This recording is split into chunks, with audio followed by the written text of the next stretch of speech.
21 अगस्त साल 1955 जगह थी अमेरिका के केंटकी का हॉपकिंसविल शहर। शाम के समय हॉपकिंसविल पुलिस स्टेशन के अंदर कुछ लोग एंटर होते हैं। उन लोगों का दावा था कि एलियंस ने उन पर हमला किया था और उन लोगों ने एलियंस से खुद को बचाने के लिए करीब 4 घंटों तक उन पर फायरिंग की है।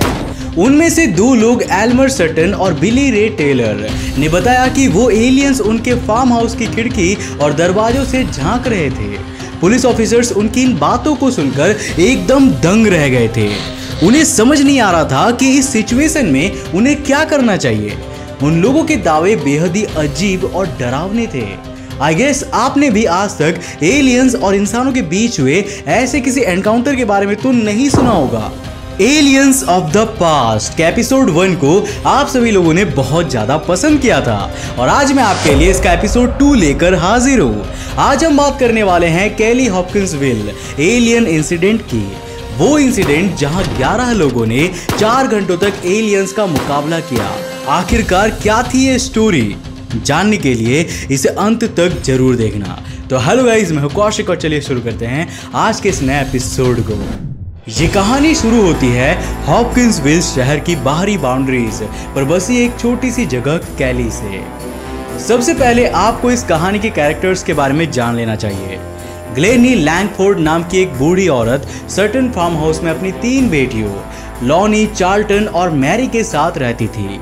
उनके 2 बेटे भी थे जिनका नाम एल्मर सटन और जॉन चार्ली सटन था, जिनकी वाइफ्स वेरा और एलेना थी।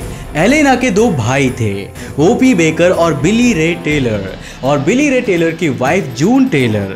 ये 11 लोग उस दिन उस फार्म हाउस के अंदर मौजूद थे।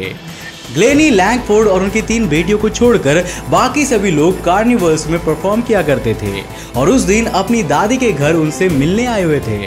रात का समय था और बिली रे टेलर फार्म हाउस के बाहर पास ही में बने एक कुएं से पानी लेने के लिए बाहर निकलते हैं। तभी वो आसमान में एक अजीब से शेप का चमकदार ऑब्जेक्ट देखते हैं। वो ऑब्जेक्ट काफी तेजी से ट्रैवल कर रहा था और वो अपने पीछे रेनबो जैसा कुछ छोड़ रहा था। ऐसा लग रहा था मानो वो ऑब्जेक्ट पास के जंगलों में लैंडिंग करने वाला है। बिली को अपनी आंखों पर विश्वास नहीं हो रहा था और वो दौड़ते हुए फार्म हाउस के अंदर आया।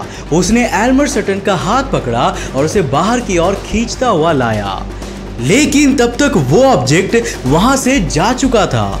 जब एल्मर बिली से उसे बाहर लाने की वजह पूछता है तो बिली उसे उस ऑब्जेक्ट के बारे में बताता है, लेकिन एल्मर उसकी बातों को मजाक में उड़ा देता है और जोर जोर से हंसने लगता है। तभी पास की झाड़ियों से कुछ आवाजें आती है और दोनों लोग उस तरफ देखते हैं। उन लोगों ने वहां पर जो देखा वो किसी को भी डराने के लिए काफी था। वहां पर 2 बेहद ही अजीब से जीव थे। उन जीवों की हाइट 3 से 3.5 फीट के बीच थी और ऐसा लग रहा था मानो वो सिल्वर कलर से बने हुए हो। उनके हाथ बहुत ज्यादा लंबे थे, मतलब उनके पूरे शरीर से लंबे तो उनके हाथ ही थे और उन्होंने अपने हाथों को हवा में ऐसा किया हुआ था जैसे क्रिमिनल्स पुलिस के सामने सरेंडर करने के दौरान करता है। बात करें उनके कानों की तो ये भी किसी एंटीना की तरह उनके सर पर खड़े हुए थे। एंड मोस्ट इंटरेस्टिंगली वो जीव जमीन पर नहीं खड़े हुए थे बल्कि वो जमीन के थोड़े से ऊपर उड़ रहे थे। एल्मर और बिली की आंखें फटी की फटी रह गई और पता नहीं क्या क्या। उन्होंने उल्टे पैर फार्म हाउस के अंदर दौड़ लगा दी। दरवाजों को अंदर से बंद करके एल्मर और बिली ने सारी बात अंदर मौजूद लोगों को बताई, लेकिन ज्यादातर लोगों ने उन पर विश्वास नहीं किया। एल्मर ने अपनी राइफल उठाई और वो उसे दरवाजे की ओर रख कर खड़ा हो गया। एल्मर के डर को देखते हुए ग्रैंडमा ग्लेनी हंसने लगी, लेकिन तभी उनमें से एक जीव ने फार्म हाउस की खिड़की से अंदर की ओर झांका और ग्रैंडमा की सारी हंसी डर में बदल गई। जब एल्मर ने एक दूसरी खिड़की से बाहर की ओर झांक कर देखा तो उसने पाया कि वहां पर 2 नहीं बल्कि कम से कम 4 ऐसे जीव मौजूद थे और वो फार्म हाउस के बाहर ही घूम रहे थे। यहाँ बिली ने भी अपनी राइफल निकाल ली थी और वो इन अनजान दुश्मनों से लड़ने के लिए पूरी तरह से तैयार हो गए थे।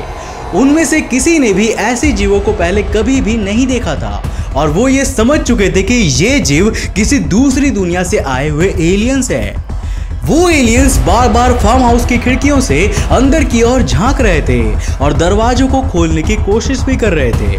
एल्मर और बिली अब ये समझ चुके थे कि अगर उन्हें यहाँ से खुद को और अपनी फैमिलीज को बचाना है तो उन्हें इन जीवों को मारना ही पड़ेगा। अब जाहिर सी बात है कि वो दोनों काफी घबराए हुए थे और डर के मारे उनके हाथ कांप रहे थे।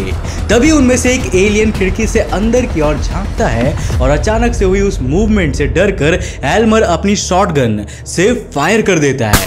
इससे वो खिड़की टूट जाती है, लेकिन एलियन पहले ही थोड़ा दूर जा चुका होता है। फायरिंग की आवाज सुनकर वो सभी एलियंस फार्म हाउस से थोड़ी दूर जाने लगते हैं। अभी घर के अंदर मौजूद सभी लोगों ने चैन की सांस ली ही थी कि वो एलियंस मुड़कर एक बार फिर से फार्म हाउस की ओर आने लगते हैं। इस सिचुएशन में एल्मर और बिली इतने ज्यादा टेंस हो चुके थे कि उन्हें अब कुछ भी समझ में नहीं आ रहा था। वो उन एलियंस की ओर बिना रुके लगातार फायरिंग करने लगते हैं, लेकिन इस बार उन्होंने जो देखा वो सच में अनबिलीवेबल था और दिल दहला देने वाला था। उन दोनों की चलाई हुई गोलियां या तो उन एलियंस को लग ही नहीं रही थी, और अगर लग भी रही थी तो वो उनके शरीर से टकराकर वापस आ जा रही थी। हालांकि हर बार गोली चलाने पर वो एलियंस कुछ कदम पीछे जरूर ले लेते थे। बिली और एल्मर ने उन एलियंस को रात के करीब 11:30 पर देखा था और रात के 3:30 तक उनका सामना किया था। अब जरा आप ये सोचिए कि उन 4 घंटों के दौरान फार्म हाउस के अंदर मौजूद 11 लोगों पर क्या बीत रही होगी और वो डर के किस माहौल में वहां पर होंगे। अगर आपको भी ऐसे किसी सिचुएशन का सामना करना पड़ता तो आप क्या करते? हमें नीचे कमेंट करके जरूर बताना।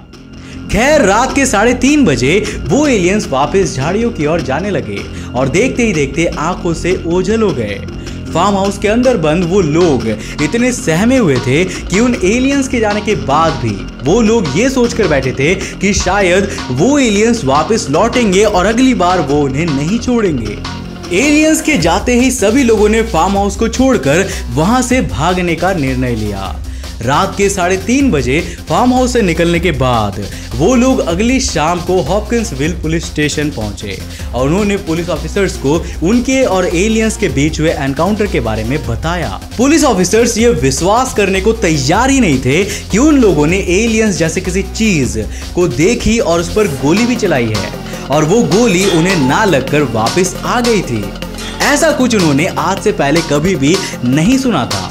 पुलिस को लगा कि शायद ये गांव के 2 गुटों के बीच हुई लड़ाई का मामला हो सकता है, लेकिन जब पुलिस ने फार्म हाउस जाकर इन्वेस्टिगेशन की तो वहां पर ऐसा कुछ भी सबूत उन्हें नहीं मिला।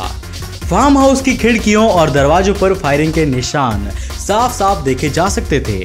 आसपास के पेड़ों पर भी गोलियों के लगने के निशान बने हुए थे।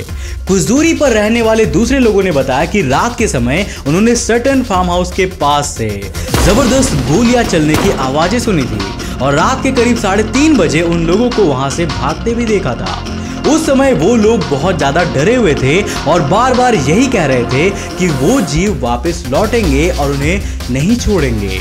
हालांकि उस दिन के बाद ना तो उन 11 लोगों ने और ना ही आसपास के दूसरे लोगों ने ऐसे किन्हीं जीवों को देखा और ना ही उस इलाके में किसी यूएफओ को देखने की बात कही गई। जब ये बात लोकल मीडिया तक पहुंची तो इसे न्यूज़पेपर में पब्लिश किया गया और देखते ही देखते ये खबर जंगल में लगी किसी आग की तरह पूरी दुनिया की सुर्खियां बटोरने लगा।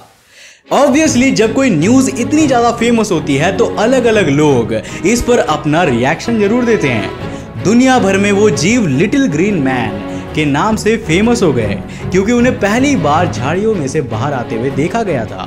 कुछ लोगों ने उनके सिल्वर कलर को देखते हुए उन्हें सिल्वर एलियन का नाम भी दिया, लेकिन ऐसे भी कई लोग सामने आए जो इस घटना को एलियंस के साथ नहीं जोड़ना चाहते थे।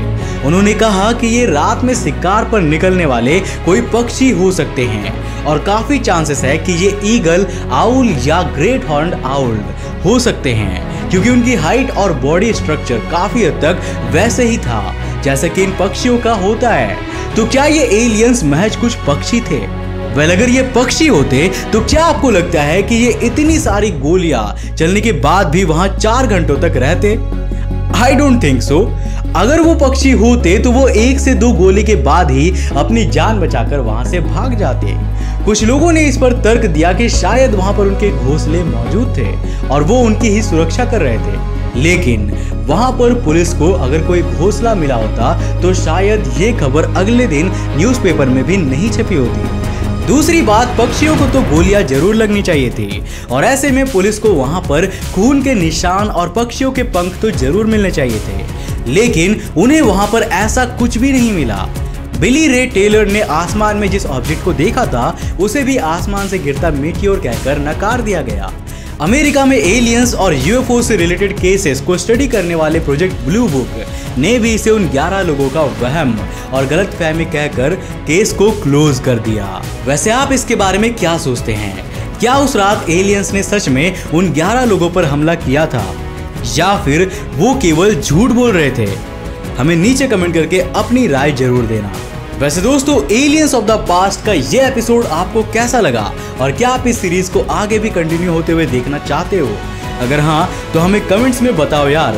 अगर आप चाहते हो तो इस वीडियो को ज़्यादा से ज़्यादा शेयर करो और लाइक करो ताकि हम आगे भी इसके और वीडियोस बना सकें। वीडियो के आखिर में मैं आपके साथ कुछ शेयर करना चाहता हूँ। आज के दिन यानी कि इस वीडियो को रिकॉर्ड करने के दिन यानी कि 17 मई को मैं भी वैक्सीन ले चुका हूँ और आप भी अपना वैक्सीन लेना मत भूलना। सबसे पहले वैक्सीन लेना जरूरी है। अगर आपने अभी तक वैक्सीन नहीं लिया है तो सबसे पहले जाकर के वैक्सीन लो, क्योंकि हमें साथ में मिलकर कोरोना को हराना है, तो इसके लिए वैक्सीन जरूरी है। अगर आप नए हो इस चैनल पे तो इंटरेस्टिंग वीडियोस के लिए इस चैनल को सब्सक्राइब करने के साथ साथ नोटिफिकेशन बेल को बंद कर देना ताकि आप देख सको हमारे वीडियो सबसे पहले। तब तक के लिए बाय, जय हिंद।